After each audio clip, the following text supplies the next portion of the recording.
All right, let's look at how the Spurs did at AllStar Weekend, and let's talk about you guys, the Locked On Spurs fans, and your comments. You are Locked On Spurs, your daily San Antonio Spurs podcast. Part of the Locked On Podcast Network, your team every day. Hey, this is Hot Rod. And I'm RC from Cybertron Springs. And you're listening to Locked On Spurs with Jeff Garcia. Welcome back to Locked On Spurs on the Locked On NBA Network. I'm your host, Jeff Garcia, Spurs writer for Kings 5 San Antonio. Glad to have y'all back. Happy Monday, everybody. Hope you all having a good start to your work week, and we'll get you through it right here on Locked On Spurs. Hey, we appreciate you making Locked On Spurs your first listen each and every day. You guys are the everydayers. You can find us everywhere: YouTube, Kings 5 Plus app, iTunes, Spotify. The list goes on and on.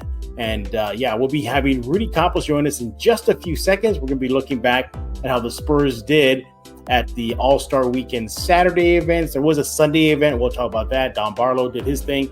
And then we're going to get into your thoughts, your guys, your comments, and what y'all been saying on the Locked On Spurs fan page. But before we bring Rudy on, just real quick, your Spurs will not be in action till later this week. They return on, I believe, Sacramento on the 22nd at Sacramento. So they'll resume their rodeo road trip. They're not back in San Antonio for quite some time. So, hey, there'll be some Spurs action just later on this week. We'll get you through this little holdover here on Locked On Spurs. Hey, speaking of the All-Star, there was no Spurs representatives at the main event Sunday night's game, but I think it's safe to say that Wemby will be there soon enough. And, he mentioned it quite often, not quite often, but a few times that he would have loved to have made the squad this year in his rookie season. But unfortunately, it was just a numbers thing. I think there was just too much talent ahead of him. But he'll get his due. So before you Spurs fans are thinking, oh my God, it's going to take forever for a Spur to be out there on the Sunday event, look, Wemby will be there. And look, even when he was not there, he was everywhere. Radio, All-Star Radio. I'm seriously, you turn on some sports stations about yesterday's game, they were talking about Wemby. From players to the attention he was getting at the two events that he participated in, it was all about him. Safe to say there's a slight, well, not a slight, but a very good chance that he will be the face of this league soon enough. Just look at what he's doing in his rookie season. Imagine that when he gets seasoned and fills out his body more and becomes a dominant force in the league. He already is getting there, but oh my goodness. Once he gets his sea legs out of the way and gets really going, we'll see what he can do. And I'm pretty sure, Spurs fans, there'll be multiple All-Star appearances for Mr. Wembanyama. But let's go ahead and bring in our guest. He is Rudy Campos of Sweep the League. Where is he? There's Rudy. What's going on, Rudy? Nothing much, man. Nothing much. All-Star Weekend, exciting for some people and kind of hand for others. Absolutely, yeah. We're going to dive into how the Spurs did in just a few seconds. But the dunk contest, I guess it was fine. I mean, it wasn't completely boring, but it was boring. I think the judges were horrible. Yeah. I mean, Rudy, you and I could have done a way better job than that judges panel. Yeah, man, the judging was kind of head-scratching. I kind of tweeted out when McClung missed that first dunk that they gave him, I think, like a 46. One judge gave him a 46. Can't remember who it was. But, yeah, the judging was kind of off this year. I don't know, man. I mean, really, to be honest with you, until they really make changes to the dunk contest, it's an event that I kind of just turn off every now and then. I was just at home last night, and I just kind of caught it. So it was kind of one of those, I guess, type in the wind type stuff. But, yeah, the judging was horrible. Yeah, you didn't miss much, really. I mean, did everybody have to jump over somebody? Was that the theme of this year? Just jump over somebody? I guess. I mean, it's it's weird because you've got a lot of these immature dunkers. Jordan Kilgannon is one. I'm kind of thinking if you want something like that, you kind of got to get these guys involved. They're going behind their back with one hand. I mean, I've seen crazy stuff happen. So I think to make the dunk contest a little bit more, you kind of go along the reins of Mac McClung. Not anybody who's in the NBA, just bring in some exciting dunkers. Yeah. I think that's an event they should just open it up for. I mean, even if it's remember the And One mixtape tour, like those guys, like bring those guys in, or shoot. I mean, bring in a trampoline, something just to spice it up. But fun. I think that would be fun, yeah. And I mean, it was okay, I mean, I thought McClung, because he's short in stature, he can jump, obviously that really opens the eyes. But but I thought Toppin got robbed at one point. No, not sorry. Was it Jaime Jaquez? He had a pretty good dunk that got really short, numbers, and I don't think it should have gone that way. And can we stop with the jersey thing? Like, okay, you wear an Iceman jersey, for example. Okay, that's cool, but I mean, it's been there, done that already. We've seen that. Yeah, it's kind of like, wash, rinse, repeat is what we say about the dunk contest. I look forward more to the 3-point contest because I mean it's actually a really good skill type of event to have. I look forward to the skills challenge. Now this kind of ages me a lot, but I know you remember. My favorite event was always the Legends game. Yeah, bring that back. All the old guys are out there playing, and of course, I think Hot Rod Hundley, I believe, got hurt really bad, or somebody got hurt. Havlicek got hurt really bad, or something, so they had to quit doing that. But the dunk contest, it was a great event. We can't forget there's been some massively great contests, but for every one great dunk contest, you probably have like 5 that's just kind of bland. Yeah. Yeah, I think the last dunk contest that I was really interested in was Aaron Gordon and Levine. I mean, that's probably the last time we had just a jaw-dropping dunk contest. But if there's anything I do want to give props to is Jaylen Brown. No, they say the stars don't come out for this event. At least he showed up. That was the closest we had to a superstar in the league play, and he had some very power. He had a lot of power dunks in him, but I think he screwed up the D Brown tribute. I mean, bad. Yeah, bad. I didn't, honestly, if we're gonna be honest, I didn't expect him to make it to the next round. His dunks were okay, but I think what it was they needed. I really felt that it was more star driven because Jaylen Brown is an all-star. He's a star in the league. Getting him into the finals against one of the other guys was probably the whole thing ahead of time. I'm not into conspiracy theories, but it just kind of, to me, it just didn't make sense how a lot of his dunks were, they were getting, the crowds were booing him. So, I mean, that kind of tells you a little bit more as how excited the crowd was to see a lot of these guys dunk anyway. I thought Toppin, he had a really good dunk, the 360 left-handed dunk. I thought that was pretty good. Yeah. I think McClung, I wanted more out of him. I mean, he's a high flyer, but I think he could have done more. I did appreciate the let go and grab in the midair thing. I mean, that was something that was never done before. He did it. But I think at the end of the day, they got to do something with it. And I think you're right. Just open it up to anybody. And if you're even a street baller, go ahead.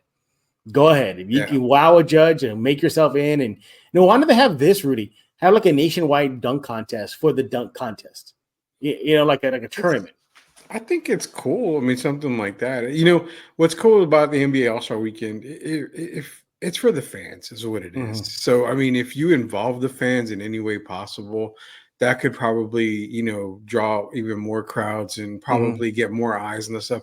I'd be interested in tuning into a dunk contest where, yes, it's about the NBA All-Stars and all this stuff, but I mean, none to say, man, they have their days on Sunday for the All-Star game. There's other events that these guys can participate in. If you want to make the dunk contest a little bit more, maybe pair them up, an NBA player with an amateur type guy, and they both get a couple of dunks and, just something to change it. I know we've discussed it, and to be honest, man, there's really not much you can do to the dunk contest to make it I'm more concerned about changing the All-Star game rather than changing the dunk contest. Yeah. I mean, they dunked over. I mean, they even dunked over some kid I never heard of, some social media influencer. I was like, I've never heard of it. I don't know who these kids are. I don't know this reflection of our age, Rudy, but I didn't know who he was. I don't think anybody really know. And I didn't get what was going on with that Dominique thing. Remember that guy came out with Dominique? Yeah. What was that? Dominique was a judge, but why he was in full Dominique uniform, I got no idea. It had nothing. Now, it was kind of a Dominique dunk back in, I believe it was 88 or 87, where he had the windmill two-hand, but Jaylen Brown didn't even do the two-handed windmill. It was one-handed. So, again, it was just another waste of an opportunity for them to do something with it. Contest. Yeah, and it feels like All-Star Saturday night is the preferred night versus the Sunday game. I mean, okay, sure. Let's not, crap all over the Sunday game. I mean, Halliburton came out strong in that first period. hit some deep threes, really getting the crowd going. It's okay, here we go. Curry came in, hit some threes. All in all, it just feels like there's something missing. Like in the last few years, it feels like there's something missing. Maybe it's just that we could it be just that we aged out, Rudy? Like we just aged out? We've been there, done that already?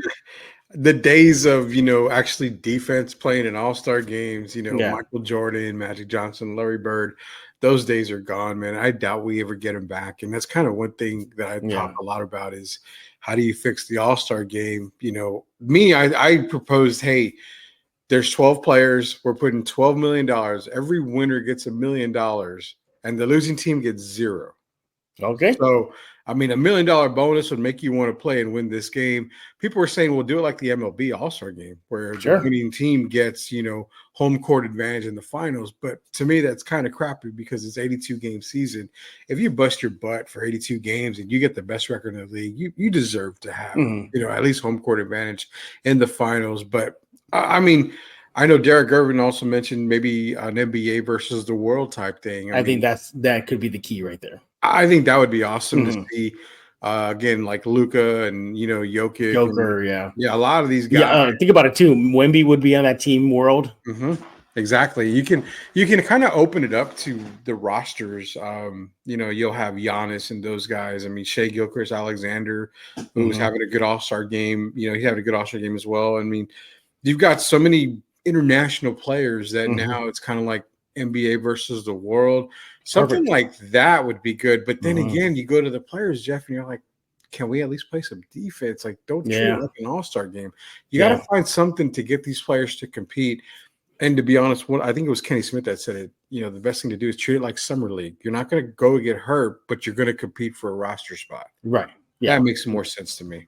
Exactly. Yeah. Look, All-Star Saturday night was fun. The three-point contest was cool. The dunk contest, it wasn't horrific as we've seen in years past, but it definitely lacked some spice.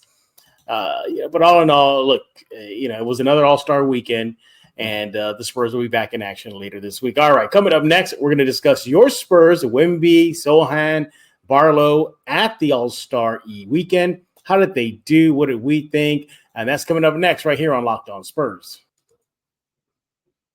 Hey, I want to talk to you about Grammarly. No matter what kind of work you do, how you communicate is key. All those emails, reports, presentation are equally important to the collaboration needed to get things done.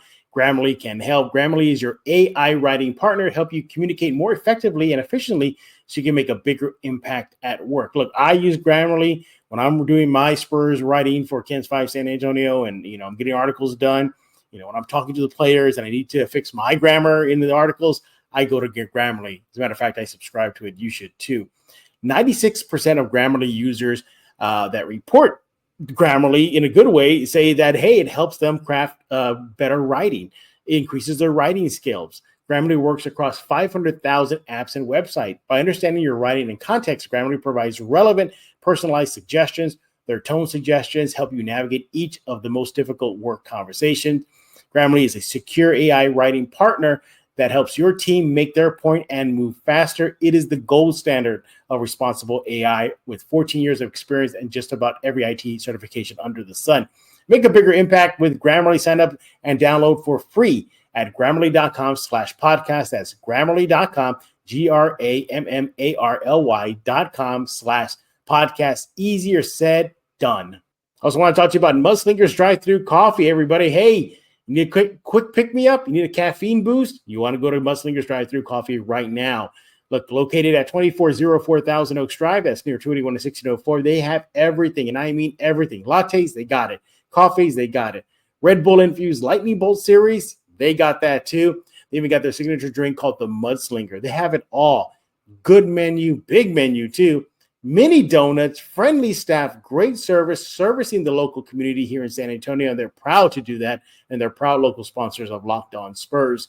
Hey, look, you don't have to, take my word for it. Go there right now. Go on their social media. Everybody raves about Mudslingers on their X, on their Facebook, on their TikTok, on their Instagram. And pick a platform there everywhere at Mudslinger, SATX.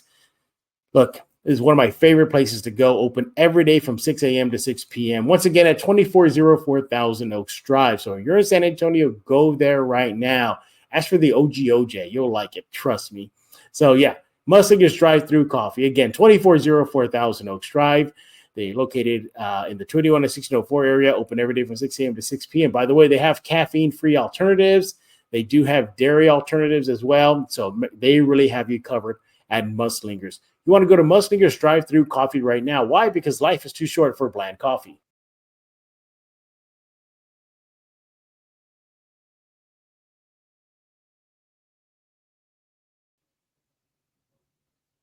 And we're back right here on Locked On Spurs with Rudy Campos, rocking the Chanclas cap as he always does to impress and make everybody jealous. That's a damn good looking cap too, man. Yeah, I mean, San Antonio Missions, local baseball team, San Antonio, they have, games where they wear the San Antonio Chanclas. And what better way to represent what my mom and dad used to hit me with when I was a kid than just wear it strikes across fear in San Antonio kids. The most feared shoe in history. Exactly. All right, so, enough about the All-Star weekend. Let's talk in general. Let's talk about how the Spurs did, Rudy.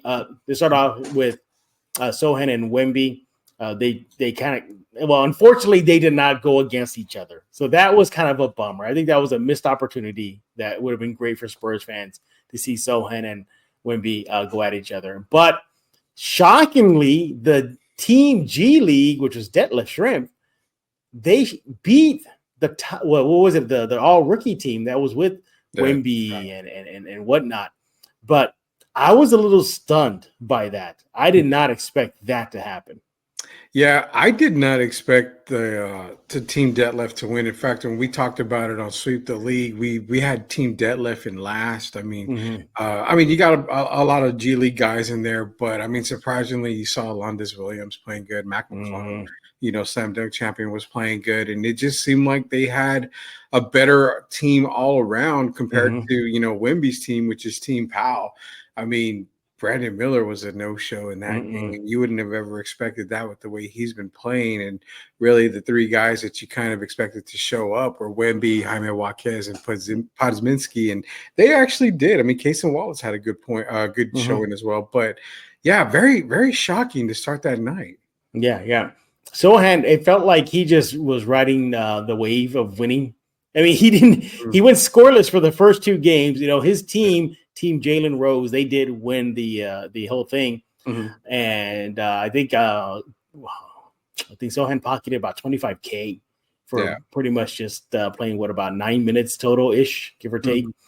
But Sochan didn't really make a statistical impact on the court. He was a starter, but nevertheless, as far as stats are concerned, not much to really. I think he had a couple of rebounds in game 2, but again, it was. I really thought Wemby was going to dominate. But I look back at that game, I don't think anybody, if you want to do like hindsight's 2020 thing, nobody should be surprised because these are G Leaguers that have been playing, I guess, NBA style ball longer than the rookies were. Really.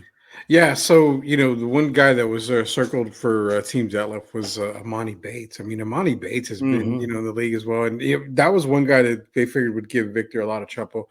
Didn't really have a really good game, Amani Bates. But like I said, the guard play was stellar for Team Detlef with Alondes Williams and Mac McClung.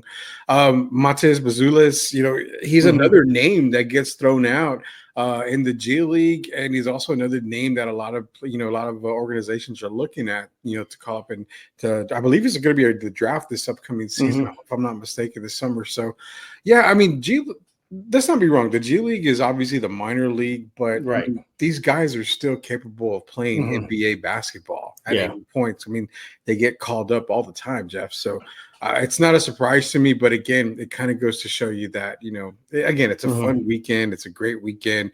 It's for the fans, but, you can't sleep on any team. That's no matter what. Absolutely. And, you felt bad for Wemby. You could tell he wanted to win afterwards. But, again, it sounds familiar. You can't put a team around him to win. I don't know. Well, that's for a whole other story there. Sochan, as mentioned, he did win. Well, he and the team Jalen Rose, they did win the whole thing, skills challenge. So at least, Rudy, there's a championship right there for the season. Sochan was the champion. I mean, didn't the Lakers? Are we going to take it? We're going to take it at this point, right? I mean, in a season that's kind of lost, you've kind of got to take whatever you can get, right? I mean, that's what you get. But nonetheless, I want to toot my own horn. I picked Team Jalen Friday on look the at show on Freak the Rudy. League to win this game, and All right. I didn't take Team Wemby or Team Powell because I just didn't. I feel Team Jalen was actually better built, in my opinion. So Yeah, exactly. All right. So for Spurs fans, I know they're they're hopefully looking forward to Wemby and Sochan, or Wemby and Chet. That didn't even happen. Mhm. So nevertheless, Wemby's day one was kind of a bust. On to day two, All-Star Saturday night. That was Friday to Saturday, excuse me. Yeah. It was a skills challenge, and only Wemby played, and again came up short. They did not win any of the series. They amassed 0 points. Do you blame Anthony Edwards for messing around? Because that's pretty much what he did. He was just messing around. Openly said that he was going to try to shoot left-handed and this and that. Didn't really take it too seriously.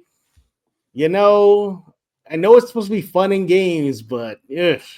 I kind of had some choice words on Twitter or X for Anthony Edwards, and I'm not even going to say I do blame him. Look, I get it. It's a fun weekend, man. It's for the fans. You're supposed to have fun. You're able to relax. But as a competitor and, everyone that competes in advance, man, you want to take it serious to a point. Throwing up these 3-point shots left-handed was just wrong, man. I mean, here's the thing, Jeff. If I'm getting a participation trophy or a ribbon, even if we win, all we get is a ribbon, like we used to get in the bike rodeo back in the day, then fine, cool, do what you want. But these guys pocket money at the end of the event. So if you win, you get money for that. I mean, yeah, sure. Hey, 25K, 50K, it doesn't mean a lot, to these guys. But I mean, some of these players actually do really want to win for that reason alone. So I felt bad for Wemby, and I believe it was Paolo as well. But yeah, Paolo. Yeah.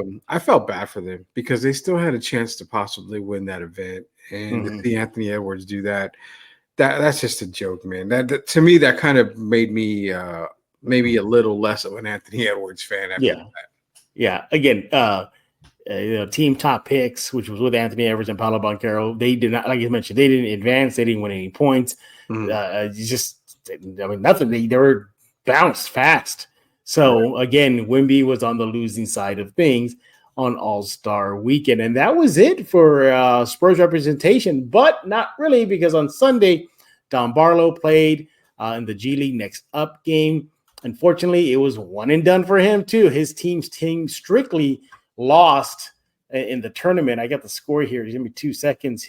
They lost 30-27. So the G League tournament was 1st to 30. That was it. Yeah. But Barlow, didn't really, just came up short. At least Team Strictly did, not Barlow. He played.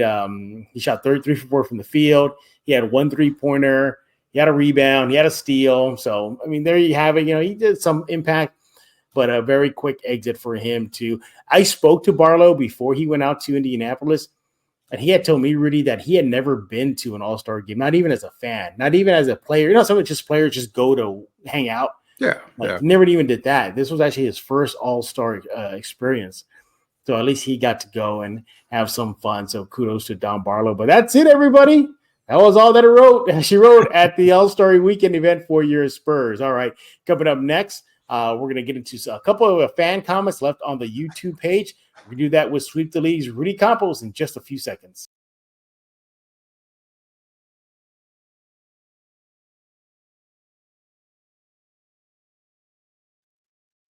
Hey, I want to talk to you about Nissan. Are you the kind of driver that likes to push things a little further? Ever wonder what adventure could be like right around the corner?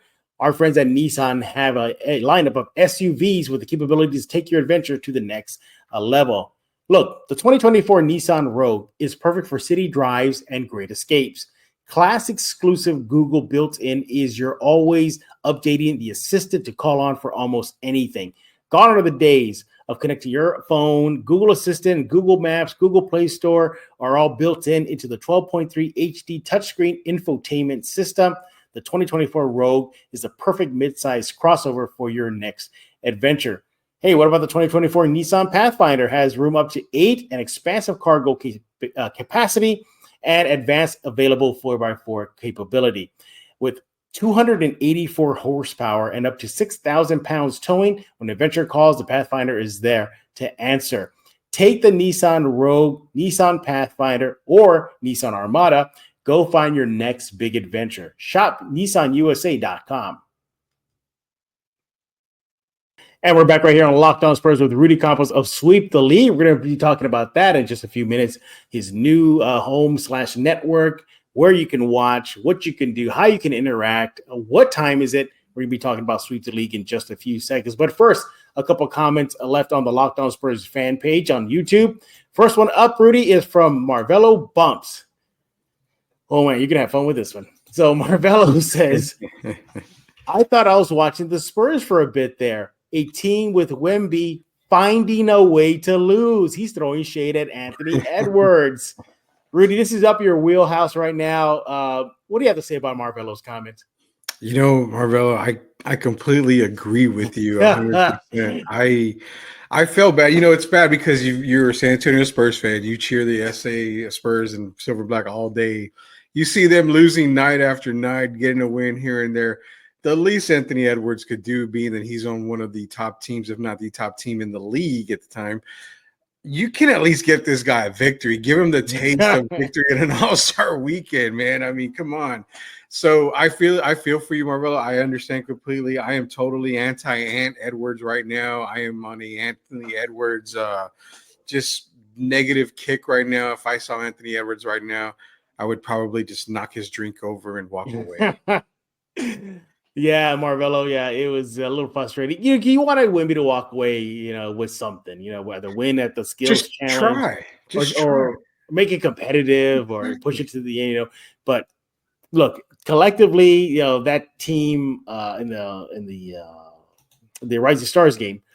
I mean, I think they all were just sleeping on the G League team. I think they really just walk all over them. But as far as a team around Wemby and kind of goofing off, Anthony Edwards did not help Wemby's cause. So we appreciate that comment, Marvelo. I'm pretty sure a lot of Spurs fans across Spurs world feel the same way. Next comment is from JSan210. Rudy, he's commenting on the question, what will it take for Wemby to become the GOAT of the Spurs franchise? And he says one thing, quote, he's got to bring San Antonio the back-to-back, end quote. Is that all it's going to take for Wemby to surpass Duncan just to defend a title, something Duncan never did? Man, I remember if they go back to listen to Sweep the League, you and I and everybody had this same argument for a good amount of the time. And it to me, it's kind of hard because a back-to-back would be so amazing for San Antonio. Definitely puts him in the conversation. I think it definitely puts him ahead of David easily. Easily, that happens. But when I talked to you about it, on the last time, it goes still for me. The back-to-back is huge, but what if he goes? Let me pose the question to the fan out there. What if he goes back-to-back, but he only makes 8 playoff appearances in his entire career? I mean, you got to remember, Timmy was 20 plus, 20 plus playoff appearances. He has the 5 titles in there, never a back-to-back, and we can blame Ray Allen and a couple other incidences that Kawhi, Kawhi's another one. There was an opportunity where the Spurs could have probably three-peated somewhere in there. So again, back-to-back is huge, but how big is it if he only makes 8-9 playoff appearances in his career? Yeah. But you've got Timmy, who dominated his entire career, playoff appearances year after year. For me, it still holds water, Jeff. That 20-plus year playoff streak means a lot to me if you want to be the GOAT of the San Antonio Spurs. Yeah. Look, I think back-to-back pushes him past Manu and Tony, right? I think he passes Manu and Tony regardless. Titles. David too, or do you think he has more meat in the bones? Let's just say he gets a back-to-back and doesn't really have all that other extra stuff, like maybe like the dominance like Duncan had like for 20 years in a row of playoff appearances. What if he has like 8 or something like that? If it's a back-to-back is all he has, then he's second. I mean, right behind Timmy. Okay, I could not put him. I could not put him ahead of Tim Duncan. Okay, for that aspect right there. Man, it feels like we're setting the bar low though for D-Rob though, and that's sad because I mean Rob. And see, that was the other thing.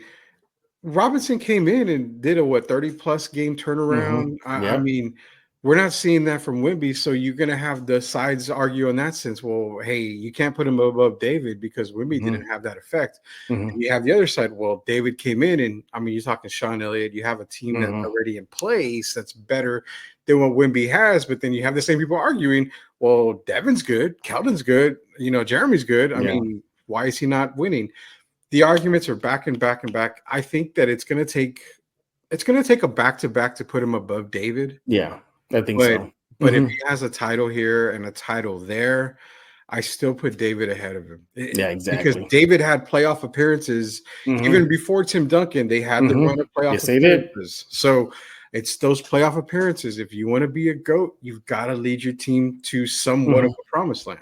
Yeah, and David took them to the Western Conference Finals. How many times? Once or twice?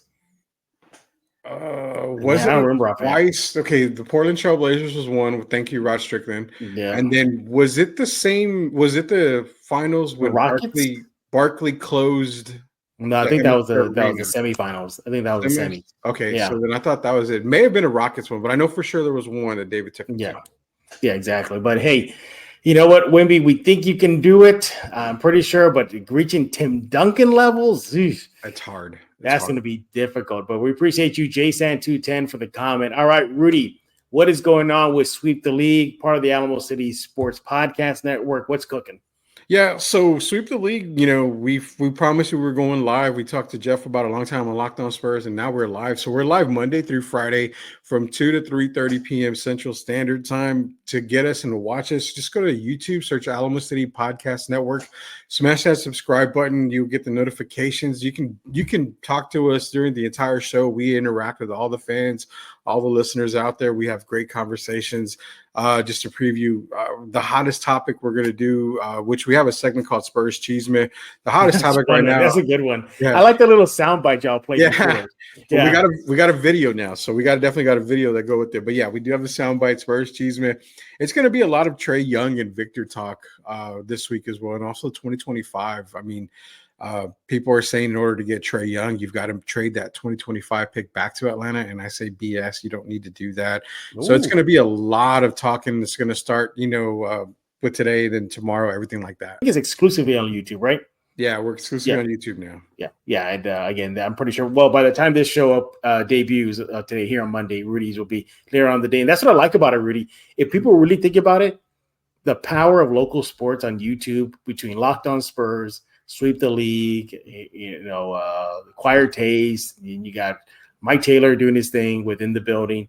I mean, and it's all like from the morning all the way to the mid-afternoon. Yeah, that's pretty good. You can literally jump on YouTube and you'll get Locked On in the morning. With Jeff, you've got the Alamo City Sportscast with Jimenez at 10:15 to 11:30. Taylor runs right after that, and you know what? We're right after Taylor. Yep. So, I mean, you've got an entire day full of local sports talk. And you know what the good thing about Sweep the League is, like, we don't just talk Spurs and Texas stuff. I mean, we talk everything sports. So don't feel like you're going to get, just local love and all that. No, we talk everything, man. Oh, yeah, they do. And it's a very entertaining show. Derek Gervin. I like Derek Gervin's old stories. Those are pretty cool. Oh, yeah. We haven't even scratched the surface. Like, we made him Nick on his old stories. There's so many he's told me that we're getting ready to tell. Yeah, I like the one he said, like, he was on what was it, like in the background of a trading card of Derek Coleman. You can see him, something like that. Yeah, it's hilarious. But he is Rudy Campos of Sweep the League. He told you you can check him out on YouTube. We thank you for making Locked On Spurs your first listen. How you can check us out is on Ken's 5 Plus app, YouTube as well, iTunes, Spotify. The list goes on and on. Check out Locked On Sports Today, 24/7 streaming channel on YouTube. Local, national, regional hosts are all there. Locked On Sports Today, 24/7. Hey, speaking of the devil, we'll be back tomorrow with Michael Jimenez. So we'll be talking about more silver and black for you as we wait for the Spurs to get back in action later this week. For Rudy Campos, I am Jeff Garcia. We're going to put a lock on this episode of Locked On Spurs.